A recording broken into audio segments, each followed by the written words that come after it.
What if I told you you could make mac and cheese without dirtying a million dishes? This is a no-boil recipe that's made without roux, meaning you don't have to pre-boil the macaroni and you don't have to make the sauce separately. It all comes together in the baking dish in the oven. The base of the sauce is whole milk, salt, ground mustard, garlic powder, and hot sauce. Whisk that all together, and then we're going to add in the uncooked Elba macaroni. 2 cups is pretty much the same as 8 ounces.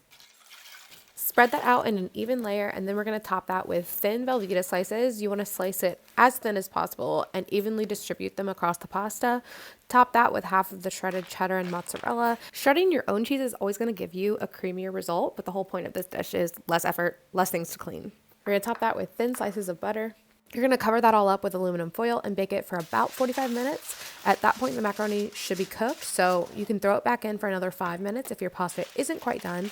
And then you're going to top it with the remaining cheese and bake it for another 5 to 10 minutes until the cheese melts.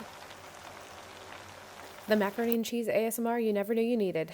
I will acknowledge this is not the cutest mac and cheese ever, but she's ooey, she's gooey, she's yummy, and she's easy. And that's the best part. I love this for when I'm cooking a bunch of other things and I kind of want to set it and forget it.